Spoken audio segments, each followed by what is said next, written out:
Hello and welcome to the Ruth MacFit podcast, where we're redefining what it means to feel great in midlife. I'm Ruth, coach and creator of the No Crap Cake Method, a simple, no nonsense approach to fat loss, fitness, and feeling your best without giving up everything you love.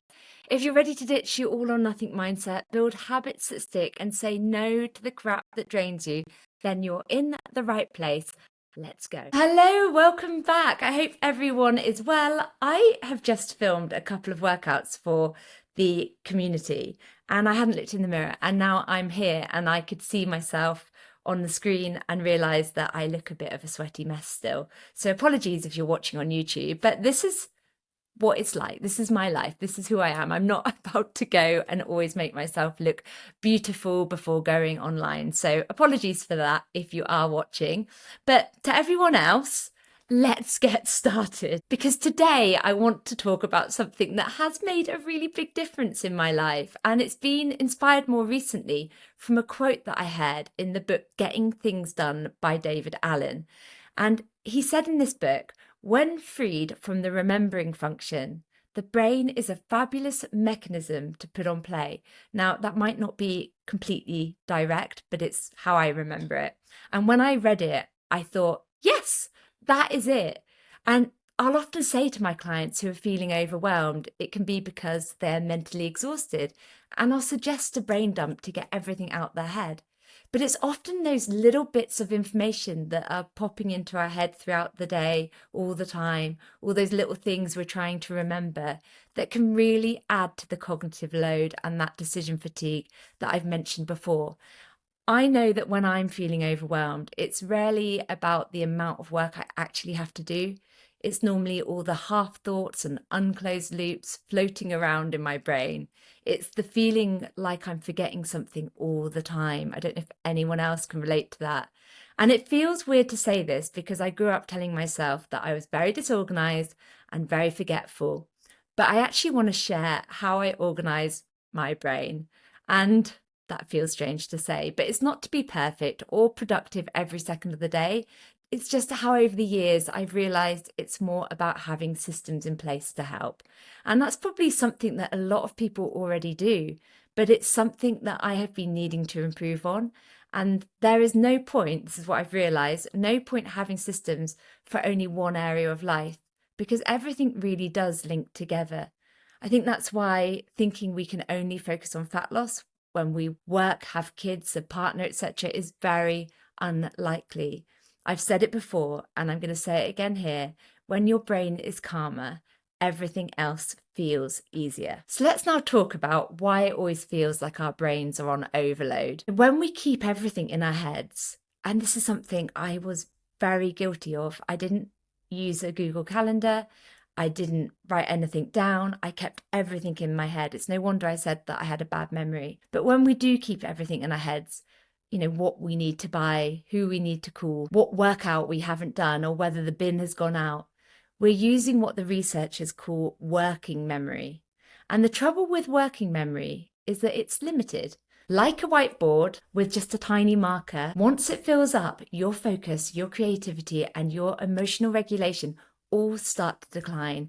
There's also something called the Zeigarnik effect, and that's the brain's tendency to remember unfinished tasks more than completed ones. That's why something as small as needing to remember to buy bin bags can steal your peace while you're trying to work. I know that for me, sorting someone to have the guinea pigs while we're away in the summer is taking up way more brain space than it deserves. Really, I should just get that one ticked off.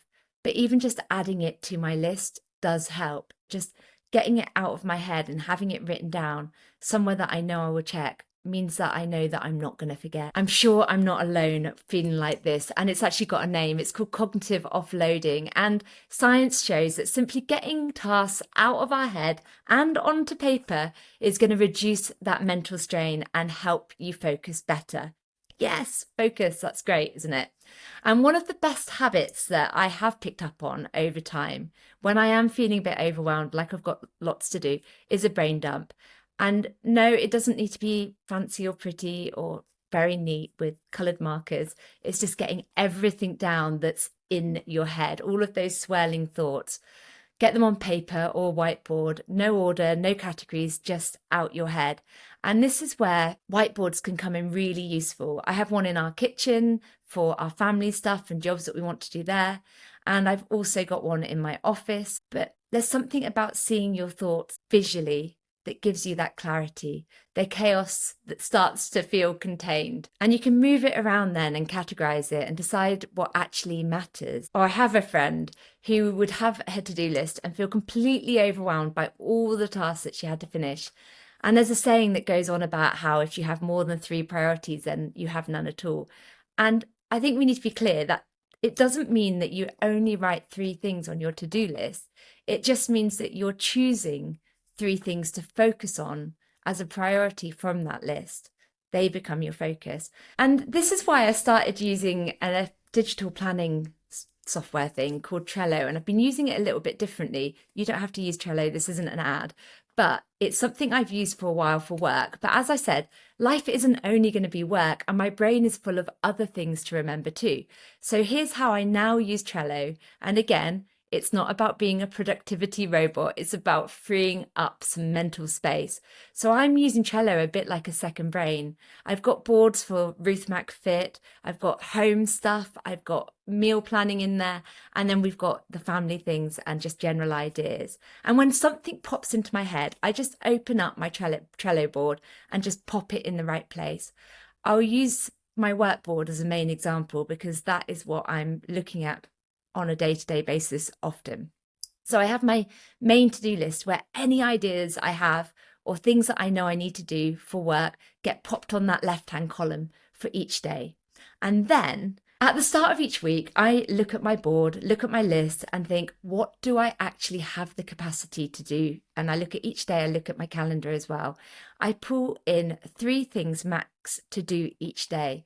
And I only move them into that day or that list if I'm fully committed to getting them done. And that is a key point, right? If it's on today's list, then it means I can commit to it. It means I know what else is happening.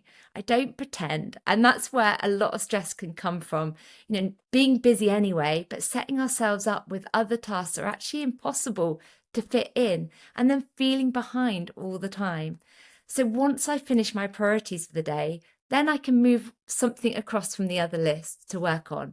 And it helps so much. You don't have to use Trello, by the way. There are other apps out there like this, or you can just use a notebook or calendar. So you might well know that I do love the evening as a bit of a reset. I love my evening routine. And actually in that routine is often a bit of journaling, a bit of a brain dump for everything else that's popped into my head.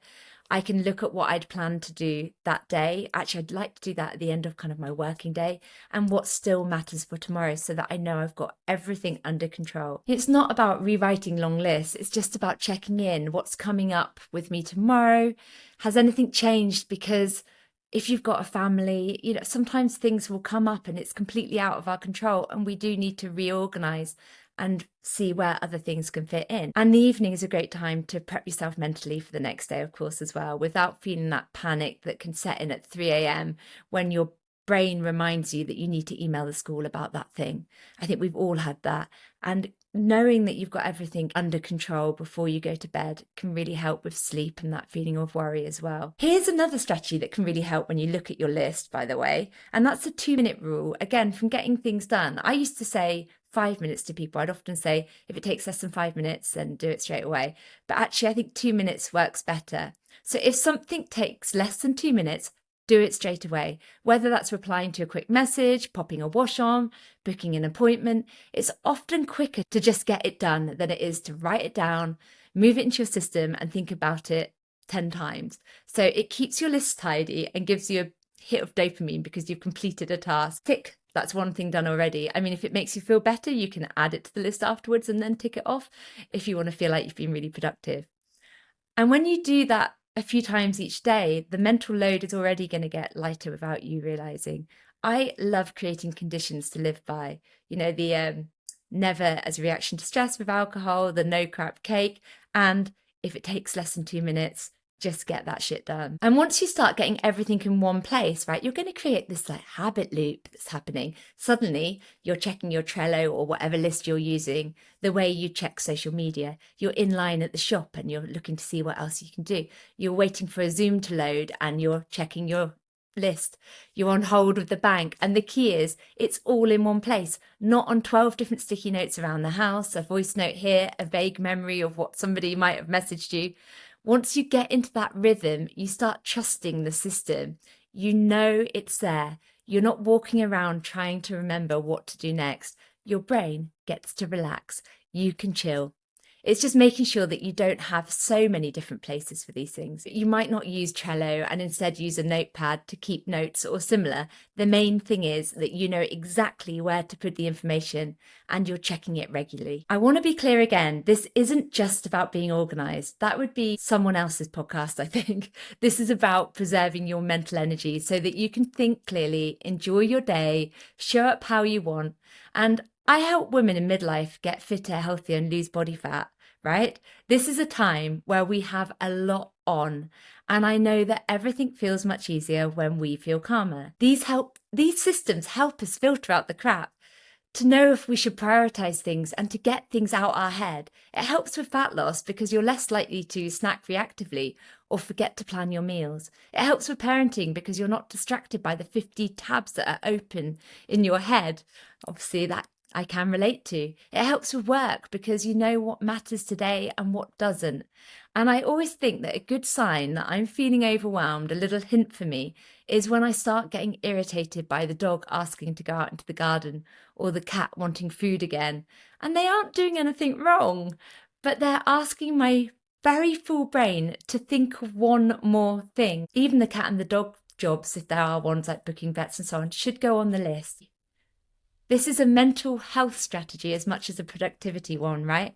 It's about control in a kind, realistic way. It's not about perfection. So here's what I want you to try this week. Yes, you are getting homework. Firstly, try doing a brain dump. Write it down by hand, put it into Trello. You can do that afterwards, or a notes app, or a notebook, whatever it is, just make it a place that you can check regularly. And then sort it into categories: work, home, health, family, whatever works for you, knowing your life. The only thing I would say is remember the 2-minute rule. If there are any jobs that take less than 2 minutes, see if you can tick those off immediately. And then pick 3 tasks per day to fully commit to getting done, being realistic with how much time and energy you have in that day with other appointments. And then use your evening routine as an opportunity to reset and reassess. If you're looking at work-related stuff, it's a good idea to check these lists as you're shutting down your computer so that you can feel fresh and in that sort of mode then as well. And then check in with those lists in those dead time moments. Here we're thinking waiting rooms, queues, holding to music. You know the times. Try it for 7 days and see how it feels.